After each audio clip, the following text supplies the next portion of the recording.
welcome to the podcast. It's such a delight to have you on. Oh, thanks for having me. Oh, my pleasure. It was gorgeous to be on your podcast a while ago, and we had a really intense chat on your sofa. So it's just, I want to firstly say that what you put out on Motherkind, which I recommend any parent listen to, I wish that I had when I first became a parent, over 22 years ago.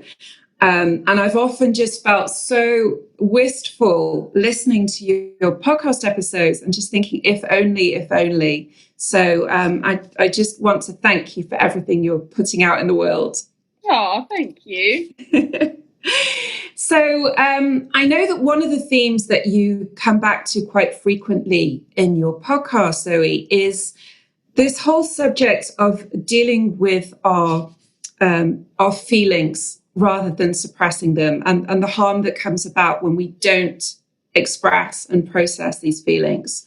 So I wonder if you can just give our listeners a little bit of background as to why you feel so passionately about this subject. Good question. Well, the reason I feel so passionately, as with so many things that we feel passionate about, is because I got it wrong for so long. So I spent the first 5 years of my life running from my feelings, or just not being connected to that part of myself, not understanding that all feelings are part of the human experience. I didn't know that when I would feel anger or resentment or jealousy or sadness, I would feel like there was something wrong with me. I kind of felt like, aren't human beings supposed to be happy? So I really didn't understand anything about feelings, and that got me in a really tricky spot. I mean, being able to connect with our emotions and feelings is pretty fundamental to be able to live a functional life. So I had a breakdown when I was 22, which was the best thing that ever happened to me, because it enabled me to get into therapy and recovery and healing, where I learn all of this stuff. So now, I have many passions, but one of them is around helping people with that simple message that I didn't know, and I think lots of people still don't know, that actually it's brave to sit with our feelings, but it's kind of necessary. Otherwise, we spend all our time running and numbing, I call it, which can kind of, you're not living the whole human experience. And when we numb or run away from the bad feelings, quote unquote, there aren't really any bad feelings, but when we think there are and we label them bad and we try and run from them, we also miss out on the really good feelings. It's kind of a package deal, this being able to connect with ourselves. So that's where the passion comes from, and that I really got it wrong and it didn't help me. So, part of what I try to teach is how to do that. Yeah. And so often I think we're not given a template from our parents for how to sit with our feelings. So maybe we're told, or just, if we start crying, maybe we're just given an ice cream just to try and stop us crying, or we're brought up with the idea that big girls don't cry, or whatever, all these things that we learn in childhood, which just perpetuate this cycle of running away from feelings. And I know you're really, really passionate about putting a stop to that cycle and creating a new paradigm for the next generation. Yeah, this stuff starts young, doesn't it? And I think what is so interesting is that, my mother was an incredible mother. We have a fantastic relationship, and my dad, but she didn't have any tools really to sit with her own feelings. She had never been taught. There's a lot of trauma down my female line, so she was just avoiding that. So when I came as a young baby with all my innate human feelings, that was too much for her. Makes sense, right? She couldn't hold her own, so how was she going to hold mine? You can't. So I was taught, not consciously always, but to avoid my feelings. Yeah. Brilliant at fixing. She was so creative in the ways that she would try and fix our feelings, and find solutions from us. And but that's not really, it didn't really serve me brilliantly in the long run, because it meant that I couldn't sit with disappointment. I didn't really know how to sit with anything that wasn't brilliant. I was constantly trying to fix things in my life, and as things got harder, the fixes need to get more elaborate, right? So shopping, or I was almost addicted to shopping at one point, and drinking, and because I had to just keep avoiding the feelings, because I didn't know how to sit with them. So if we want to break that cycle, like you so wisely said, we have to learn to sit with our own feelings, which is really hard, and it takes a lot of courage if you've never really done it, and you've been on the run, as I say, for a long time. It's a big deal to actually think, right, I'm going to get to know myself, and what does anger feel like in my body? What does pain feel like? Why am I labeling my crying as bad? Why is crying bad? Where's that come from? And then over time, you kind of notice that when your children come to you with their feelings, you might respond to them differently. Thus, the cycle is broken. And this stuff can go down generations. Like, I've tracked some of this stuff back 7 and 8 generations in my family. It's really fascinating to me how, and it makes sense, right? If you speak English in your house, you teach your children English. It's exactly the same with emotional health. What is your language of emotional health? That is the language that you teach your children, that they teach their children, unless you go, I'm going to go and study a new language. And it does feel like studying, like it feels really clunky and hard, and you have to get a teacher who might be a therapist or a coach, or someone like you or me. It's exactly the same. But if you don't want to keep passing down the English, because it might not work for you anymore, then you've got to change that. And I think that is something that doesn't get talked about enough, which is why I do Motherkind. And I feel extremely passionate about it, because our brains are neuroplastic, which means that we can change. We can change our experience of our own lives and of our children's lives, which for me is mind-blowing and really exciting. Wow. Yeah. It's such, I think it's the most important work that anyone can do, really, what you've just talked about. And I want to just pick up on one thing that you said, Zoe, which might have maybe surprised listeners who are not familiar with this idea of, you mentioned trauma being passed down the line through the generations. And that might be a novel concept to a lot of listeners, although there is now a lot of research now available to show that this actually is the case. I think with the research, we know this now. Like, this is, in our community, Susie, this is very known. There are tons of longitudinal studies around epigenetics. We know this to be the case. This is no longer kind of woo-woo theory. Yeah. And I'm just, often I think a lot of the studies have been done on quite huge trauma. So, for example, the way that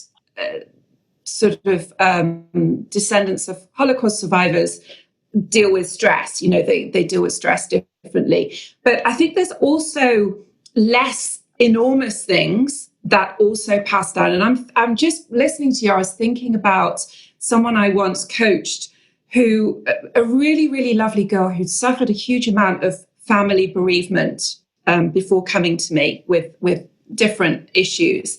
And she was incredibly matter of fact about everything. And what she said was, I don't do feelings. And she wasn't like the older generation. She was younger than me. And even when she'd suffered this huge bereavement, she'd said, I didn't cry, because she was a person who didn't do feelings. That's what she said about herself.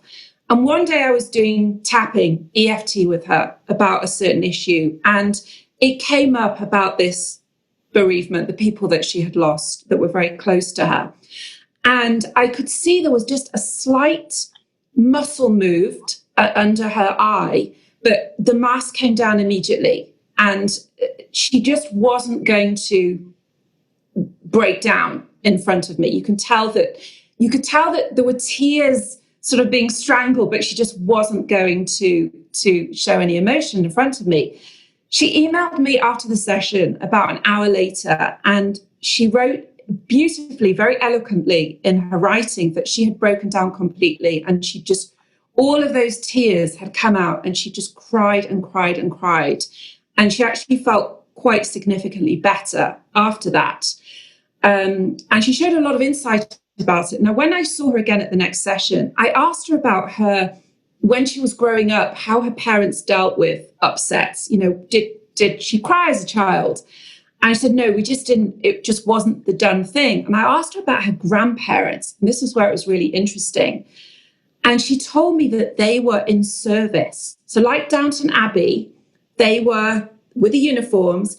Now you imagine, you had to wear a mask, didn't you? When you were serving the food and laying out the silver cutlery in Downton Abbey, they had to stand there and not betray any emotion at all. So even though this girl worked in, I don't know, IT or whatever it was, she certainly didn't work in like a Downton Abbey type posh hall in service to a family. That had passed down through the generations, that you don't show any emotion. Yeah, it's incredible. And I hear stories like that daily, you know, and I think it makes a lot of sense.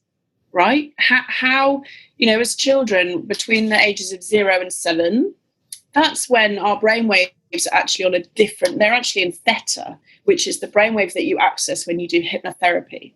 So all of that is getting stored in what we call our subconscious.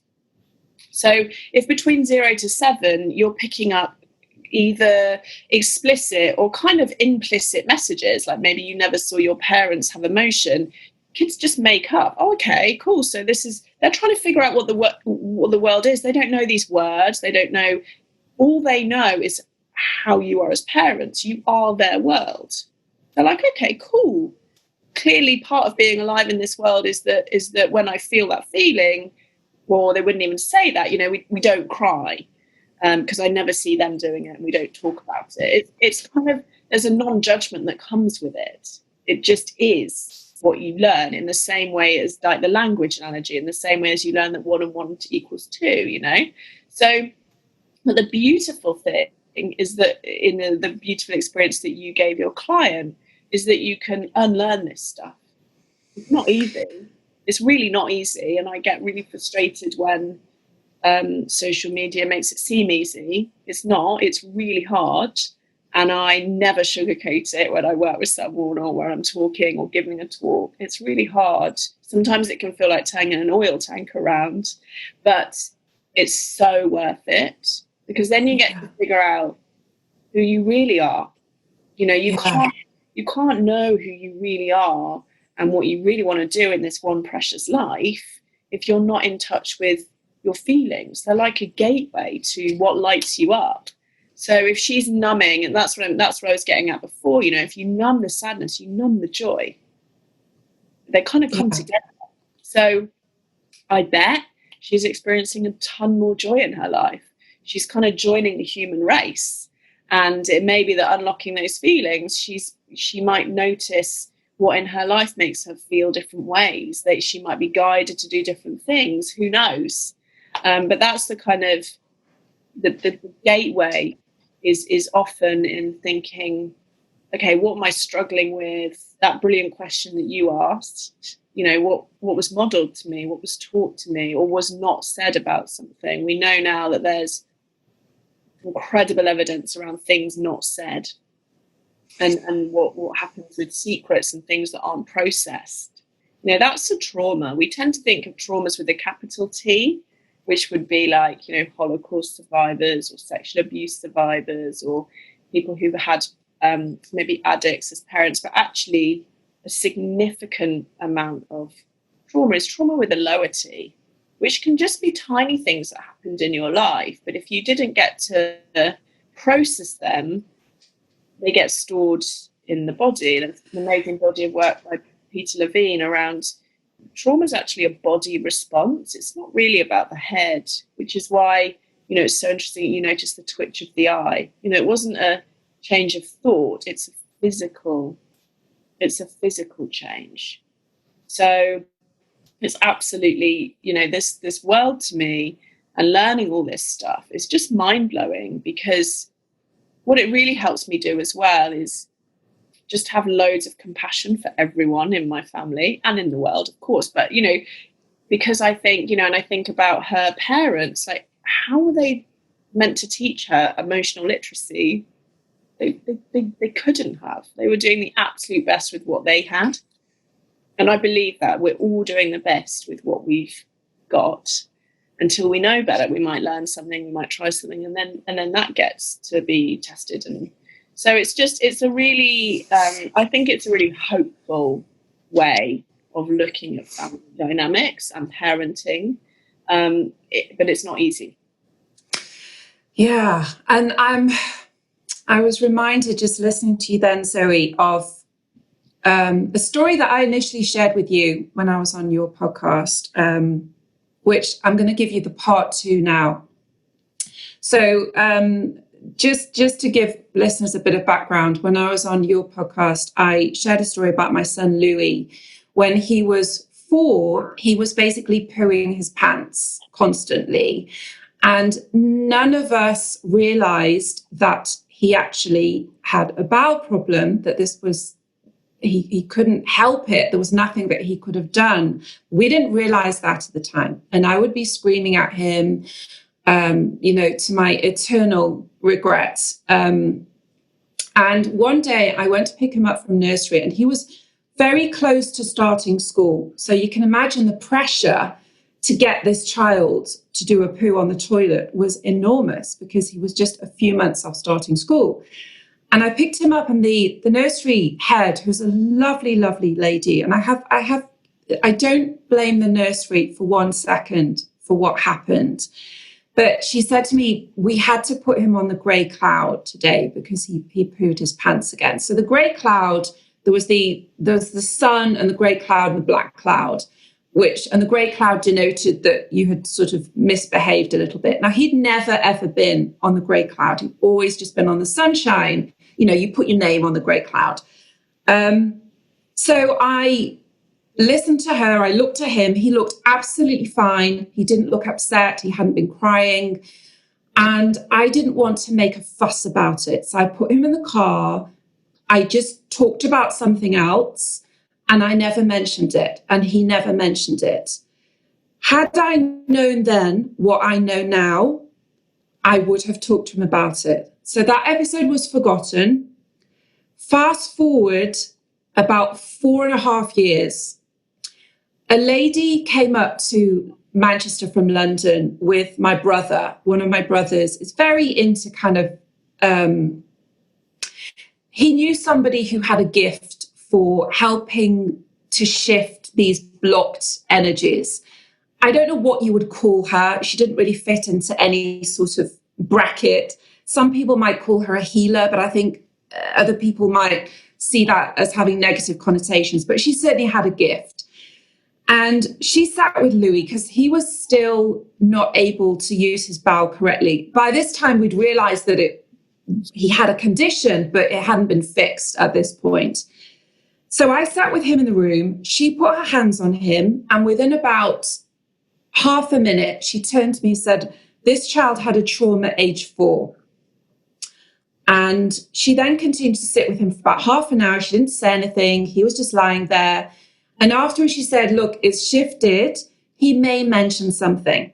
I said, fine. We went home. We walked into the house, and Louis, who was then about aged 8.5, something like that, he said to me, Mummy, they put me on the grey cloud.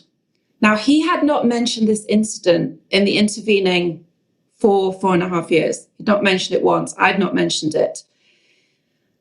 They put me on the grey cloud, and it wasn't my fault. And he burst into tears. Now, this was a child who very rarely cried. Now, Zoe, when I say he burst into tears, he cried his insides out. I have never seen this child in that emotional state. It was horrific to watch. Now, at that point, I hadn't yet been trained in EFT. I think I was about to learn Reiki, but I hadn't started. I understood what had happened, that this trauma with a small t had somehow surfaced. It had been buried and it had surfaced. And he was now processing all the hurt and the pain that he had felt, but that he had buried because he had no way of expressing that as a 4-year-old. He didn't have the language to express, this wasn't fair, it wasn't my fault that I pooed my pants. He was entirely powerless. And when at the time I saw it as a very minor incident. And now I look back and think, he was a small child. This big person had put his name in front of all his friends on the grey cloud that he had to look at for the afternoon. And he had no power over what his bottom was doing and what that must have felt like, all the anger, all the injustice that had been just clamped down because he couldn't express it. He cried his guts out. My husband came home and understandably went ballistic. He said, what has that woman done to him? What has she done? He'd never seen Louis cry like that.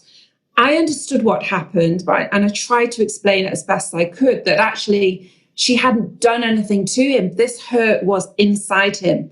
Whether we liked it or not, it was inside him. So I just held him. I just held him and hugged him and just said, I'm so sorry. I'm so sorry. It was all I could do was just to hug him and let him cry it out. He cried the whole evening, went to bed. He got up. He cried again. I had to keep him off school that morning. And eventually it went. He just cried it out and I took him to school and that was the end of it. But that was a real wake-up call for me on these things that happen to a child that look tiny and we don't understand the hurt that is caused, and that there's this energy disruption which is buried deep within us. And I don't know how that would have manifested itself in later life. I don't know whether he would have had a problem at work when someone put his name on a blackboard, or he may have had some sort of physiological illness from that disruption. I don't know. I'm just relieved that it passed. But I thought I would share that with you. Yeah, it's incredible. It's so incredible. And I think Gabor Mate, who is a real kind of leader in this field, he says trauma is not what happened to you. It's how you were able to process it. And I think that's really important because it's not necessarily what happens to us. It's were we able to process it. And I think that, the other thing that comes up for me is it's inevitable that our children are going to go through these traumas. That's going to happen because it's real life. And as you experienced at the nursery, we can't be with them 24/7. Even if we were homeschooling, we can't. They're out in the world. They're going to pick up these traumas. I think what I really try to do as a parent is talk to Jessie, even though she might not understand what I'm on about, which I'm sure, she's 4.5, is I talk to her about how to process things, where to process things. I talk to her really honestly about, oh, mummy was triggered by that. I use these words. Isn't that interesting? I wonder if that links to, so that when she becomes an adult and she gets some intimacy with her issues, which we all have, she's not going to think that's who I am, or I'm going to, try and numb that feeling, or I'm going to limit who I could be in this world because I feel this block. My only intention for my girls is that when they come up those things, because they will, even though from the work I do and all that, of course they will, is that they think, okay, I've got a choice here. I could go and get some help. Maybe they might even ask their old mum, like, do you know a therapist, and I'll willingly signpost them. I think that's really important for parents to hear. This isn't about trying to shield our children. We can't do that. We can't. All we can do is just try and create an environment at home where it's accepted to talk about this stuff. Guy and I talk about therapy all the time around the kitchen. He'll be like, God, this thing came up in therapy. Age appropriate, right? But it's so important to normalize that for us. because that was never talked about. So when I hit problems, I honestly, suicide was my first thought because I didn't know where else to go.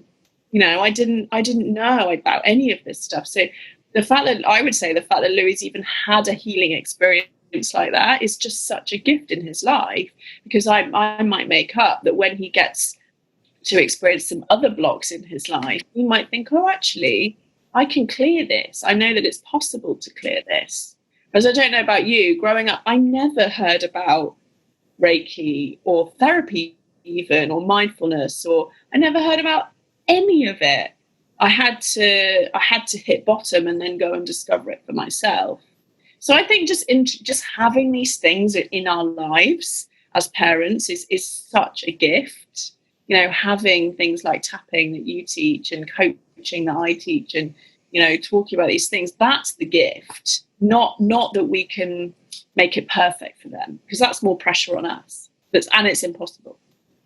Yeah, and it's not even that desirable, is it really, to just surround your kids in cotton wool, to spare them any bad, inverted commas, feelings, because the real world is not like that. And we want them to be emotionally resilient, don't we? So I get, you know, I'm guessing that, you know, when the time's right with Louis, or, you know, it might be really unhelpful. What did you learn from that? You know, what could you take forward from that experience that might help him, you know, going forward? You know, there's so much richness in these really hard things that we go through, that we can, if we get reflective about them. People think, oh, we go through hard things and we get wisdom. That isn't how it works in my experience. The wisdom only comes from the reflection and the learning from hard things. So I do that a lot with Jessie as well. Like if she says, oh, someone hit me in the playground, or what did she say? Someone had spat on her in the playground or something. And, you know, I was really, she's new to school, so I was really watching my first trigger, which is like, oh, my poor baby, you know, but I was able to contain that and say, how did that feel? But that was what, you know, and she's like, oh, I felt kind of this and felt kind of that. And, you know, we talked it through. And I said, do you think you need anything from me? Or do you need to talk to the girl? Or she was like, no, I think it's okay. But I might circle back in on that with her. You know, I might say in a few weeks, like, do you remember that thing? How are you feeling about that? You know, it's just teaching her that people are going to quote unquote spit on you in life, you know, and it's like, actually, what can she learn from that? How can she? Yeah. I guess it's all about just giving them healthy ways to process all the tough stuff, like being put on the grey cloud. And, you know, that's what it's about, I think. And even the tiny stuff, because what I've come to realize latterly as a mother, I wish I'd realized this a lot earlier, is that things just look huge from a child's perspective. And what looks to us completely ridiculous for them to get het up about is enormous in their eyes. So, for example, one of my kids once made this tremendous fuss about the lunch bag that they were to put their sandwich in for a lunch, for a school trip, that it had to be this type of Ziploc bag, not the type of bag that I happen to have in my kitchen. And they just went ballistic. And the others were like, what? We're being ridiculous. This is just ridiculous, because they were very, very upset and crying. Younger, obviously. Now, it was only when I put that child to bed later, and I think that's often when you get that connection and it's quiet and you can just sit and, you know, and connect with them. They said the last school trip, one of the boys on the bus had taken the Mickey out of my child's plastic bag. I don't know why. It seems an odd thing.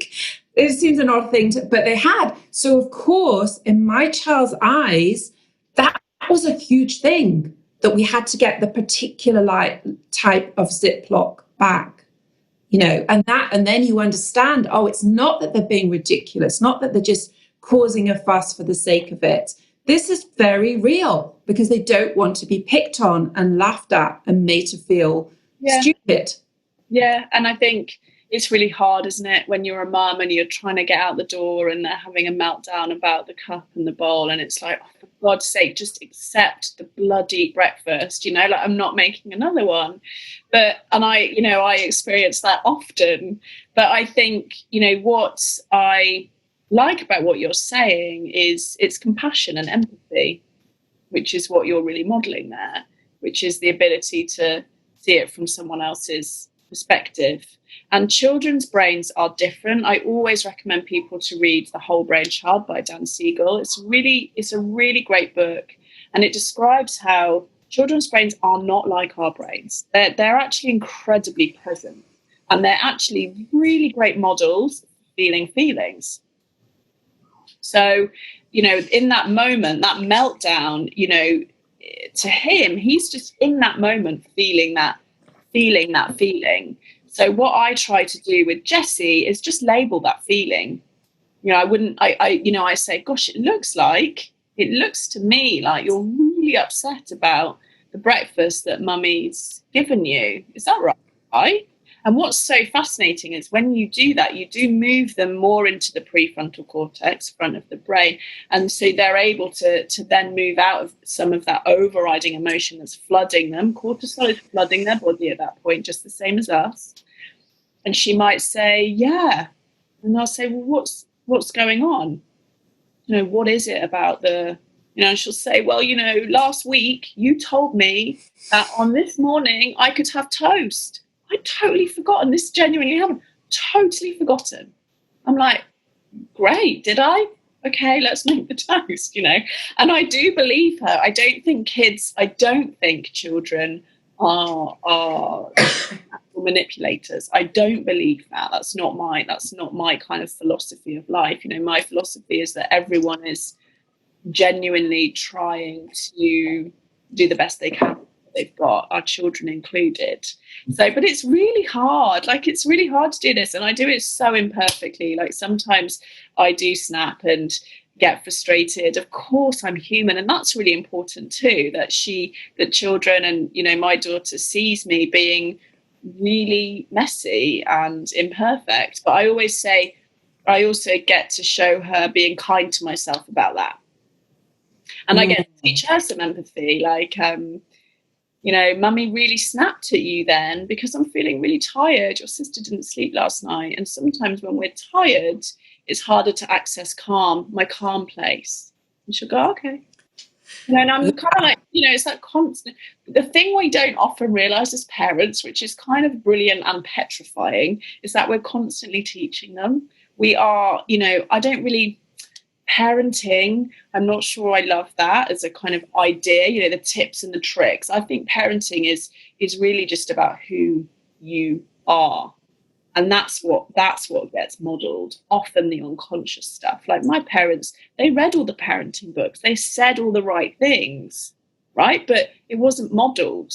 It was like, it was incongruous sometimes because she'd say something that she'd read in a book, but then because she wasn't able to embody it, she hadn't done the work herself, I never saw it being lived. So there's this disconnect as a child, which is really confusing. So I always think, you know, and that's what Motherkind is about. That is what I do with people. This is my mission and my passion is really, you just want to be the person that you want, you know, your children to be. And sometimes I do this little trick with people where I ask them to list out all the things they want their children to be or become.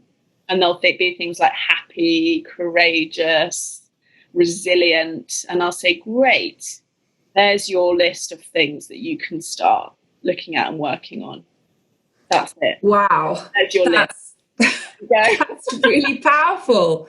That's really powerful. It's kind of mean. But if I'd said to that person, write down all the things that you want to be or you want to work on, maybe it wouldn't have got the same result or the same list.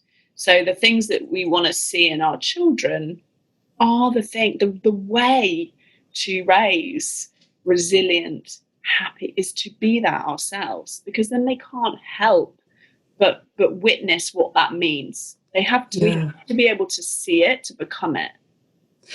And that's so different, Zoe, from the kind of martyr approach that so many women fall into the trap of being. And so often when I'm coaching groups of women, they'll say things like, as long as the kids are all right, it doesn't matter about me. I'll get to look at my own health. Yeah, when my kid's done his GCSEs, when my daughter's had her this 11 plus, it's the focus is entirely on their children, and they just don't matter, which obviously is the opposite of what you have just described. Exactly. And that's really confusing. Like, I experienced that as well from my mum. She was like ridiculously giving to us. Sometimes like she would order for us in a restaurant and forget to order for herself. Like, it was quite extreme. Yeah, it was quite extreme.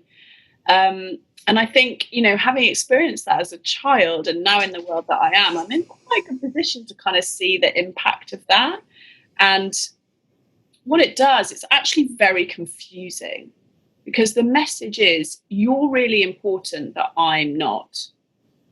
And that is, it doesn't make sense to a child. Well, how can I be important if you're not important? Are we not all important? So that's the first thing I would say, is it's kind of teaching, like, everyone and every human in this world is important. And I'm going to show you what self-love looks like. I'm going to show you what that looks like.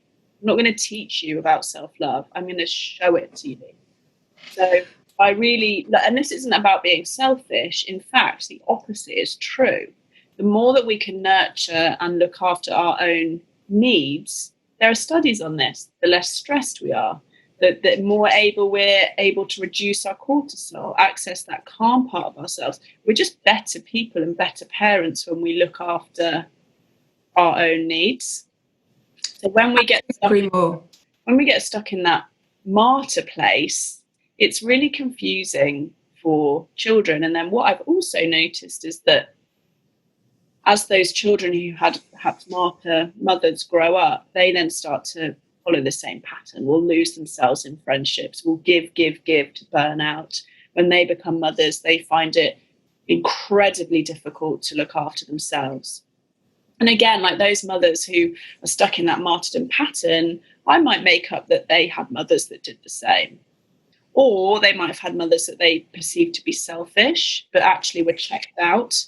We can pendulum, many different ways with this stuff. So it's always worth unpacking, what are a really powerful question is, what are the things that I'm not saying to my children? But if they were just watching me, what lessons would they learn if they were just watching me? Wow. Would they learn about self-care, or would they learn about self-negligence? What would they learn? Because that's the stuff that they're going to repeat. Yes. Not what you say. It's so true. It's not what you say. And I'm thinking now of one of the mums in my group who was saying that she would buy a piece of fish for all her children and serve them, but she wouldn't buy one for herself. Not that she didn't like fish or couldn't afford to buy a piece of fish, but it just didn't occur to her, because she's there to feed her children, and then she stands at the sink while everyone eats. So this is the type of example, I think, that it's very easy to fall into that trap, even in younger mums. I'm not talking about women in their 50s and 60s, but younger mums to do that. And I remember having the same battle myself and wondering, was it okay for me to go to a pottery class on a Tuesday night? I mean, obviously it's closed during lockdown, when I don't know, should have been at home reading with my youngest, whatever it was. And I remember putting her to bed one night, and I always do ask her 3 things that she's grateful for. And one of the things was, Mummy had a nice time at pottery. And that really touched me, because I realized that she was happy that I was happy, because I came back with this horrendous pot thing that everyone just laughed at. But I was really happy and just joyful at what I'd made. And she picked up on that. So I think it's okay for us to go out and do stuff that fulfills us, It's a really important point because children just want their parents to be happy. And children are, as your son in your story, children are energetic. They pick up on the energy. So whilst my mum and dad had smiles on, my energy, my energetics that I'm picking up on the house is that something's off here. I now know there was a lot off. But what that really did for me is I was like, but everyone's smiling, but I'm feeling like this is something going on, so I must be wrong. So really, I got taught to disconnect from my intuition, and it's taken me years to learn to match that, to have that congruence. So isn't it so important that if we're going to say to our children, you know, this is big stuff, like what is life about? For me, life is about enjoying it and finding passions and getting stuck in. And you can't say that to your children if you're not then doing it, if you're not going to pottery, because it doesn't make any sense. It's like, it's too confusing. It's like, how can you say that? But it's almost like having an obese, you know, personal trainer. It doesn't make any sense. Like, how is this working out? So, you know, and that's what children want. When we give ourselves the permission to enjoy our lives, to find fulfillment, we're really giving them the permission to do the same. And we're modeling for them what it looks like. I celebrate, like, every time I'm going out, I'm going to a recovery meeting, I'm going to have fun. Like I say to Jessie, please don't go. And I'm like, it's so important for me. And I want you to do your own things that are important for you. And this isn't about being selfish. You know, this is a different thing than we're talking about than parents who are checked out of that relationship. That's a very different thing. That's not what we're talking about here. We're talking about people who are invested in and want to raise their children, but also want to have a fulfilling relationships with themselves and their own life. It's important. It's different than people who may have experienced their parents as checked out, which is something I don't tend to talk about as much. Yeah. And I think what you said earlier is just so true, that children will then think it's their fault if something is off, because that's what children do, don't they? They think everything is about them. So up until the age of 6 or 7, the children are in an egotistical state. So if you come home and you're in a bad mood, for example, children will tend to make up that that's about them, because they don't have that wider context of you just having lost a client or having had a bad day or whatever it might be. So it's not about trying to sugarcoat our feelings or never be in a bad mood. But I always try to say to Jessie, oh, I'm so frustrated, and then I'll give a reason. Or, have you noticed that mummy's been a bit snappy today? She'll go, yeah. I'm like, oh, that's because this thing's really on my mind. It's nothing to do with you guys. It's, you know, this is something that mummy's just trying to figure out. And you might have noticed, or I'll say, you might have felt that the room felt a bit different today. Did you feel that? Because it's like validating. And often she'll be like, yeah, so validating that, like, she experienced that from me. Yeah. And so true that we can change the energy. I can bring the whole house down. You know, if I used to come back from work in like a stroppy mood, I take everyone down with me. Yeah, I think the mother is the barometer. Lovely. That's exactly what I was going to say. I did this podcast with someone called Brooke Lichtenstein, I think her name was. It's on my podcast if someone wants to listen. And she says that the mother is the barometer. Our energy, just the female archetype, the female energy, you know, if you however you identify that energy of female, that is the energy that often sets the tone in the home. So if we're not looking after that, i.e. if we're allowing ourselves to get burnt out, we're not eating the fish, we're not going to the pottery, we're resentful, what is the energy in your home? And at the same time, you might be saying to your children, I just want you to be happy. It's so confusing. It's so confusing. So the absolute best thing that you can do is look after yourself first. You know, there's a reason on planes they tell you to put your oxygen mask on first, because you can't help anyone if you're burnt out. You can't. Yeah. Yeah.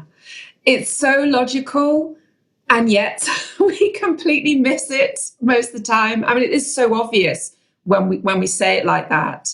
So just to kind of wind up, Zoe, I know that you have some amazing episodes that people can hopefully listen to, whether they're a mother or not. I think there's so much wisdom in what you shared. But if there was just one thing that you could leave listeners with who maybe are hearing this for the first time, who've never really thought about parenting or their own self-care in the way that you have described, and it seems very daunting because it's very far from where they are at this moment. So where can they start if this has touched a chord, but they feel, oh goodness, I've really got it wrong. I've really made a hash of this. How on earth am I going to kind of reverse this now? Is it too late? Well, there's a couple of things in there. The first thing I'd say is you haven't got it wrong. You know, there is no perfect way to do this. And I really believe, you know, not to get too woo-woo, I believe that our children choose us. So your children chose you for a reason. You know, maybe there's some lessons that you want to learn collectively as a family. So the first thing I would say is don't beat yourself up. You know, beating yourself up is more of the same, isn't it? It's more of that same perfectionism. And so firstly, I'd probably just congratulate yourself for even the idea of wanting to change. Like, that's a really big step. And often, you know, I'm in 12-step fellowships and we'll say, just be willing to be willing. No, so it's just thinking about, I'm willing to change. I'm open to doing some things differently. That is where the magic starts. You'd experience that, I'm sure, tons of times with clients. Like, that is where the magic starts, where you say, actually, I'm willing to do something differently. If you're going to start beating yourself up, when we beat ourselves up, it's like being stuck in a hole and batting ourselves further and further down the hole. You're just going to get stuck, more stuck and more stuck and more stuck. So stop that. You know, and if it's too hard, perhaps you need a therapist to help you unpick some of that inner dialogue. But I would encourage you to think about, okay, what if I could do something for in the next week? What might that be? That might light me up. It might be tiny. It might be buying a piece of fish for myself in your example, or going to the pottery class, or actually I'm going to, whatever it might be, I'm going to start journaling. You know, I've had that self-help book on my shelf and it's been calling me for years and I've never picked it up. I'm going to actually sit and read a chapter of that this week. That's where to start, these tiny little things. And what you'll find is, I know you've had this with your healing journey and transformation, is that you get given kind of little breadcrumbs along the way. So you might pick up that self-help book and read a chapter of it, and it might mention another book, and you might finish that book and go to that book. And then before you know it, you're kind of feeling differently. So it's just to start, is what I would say, with no judgment of yourself. Just start and be willing to be willing. Yeah, I love that. And it's such a gentle and compassionate way to look at things. So I want to thank you for that, and for all your podcasts, which I say they came perhaps a little too late for me, but I mean, what an incredible gift to give to the world. You know, what could be more important? So thank you, Zoe, for coming on. It's been such a delight to see you again after all this time. You too. Lovely to connect. And where can people find you if they would like to listen to more of you and your very beautiful insights? The sound of my voice. Motherkind Podcast is on everywhere that you would get podcasts. My website is motherkind.co, and my coaching practice is full. So the way, if you kind of want to work with me, is that I have these online programs. So I have one called the Family Reset Plan, which is all about what's going on in the world right now and how to navigate yourself and your family through it. That's just £25 and it's free for anyone who works in the NHS. And I have one on perfectionism, because I see that as a massive pattern. So there's one there called Freedom from Perfectionism. And then on Instagram, I'm pretty active. So I'm on there. I do kind of get into my DMs and respond to people. So that's Motherkind_Zoe. Okay, brilliant. Okay, I want to thank you again for spending time with me today. It's been gorgeous to chat to you. And I just wish you so much success with spreading the Motherkind message around the world. Oh, thank you. All right, take care, Zoe. Bye. Bye.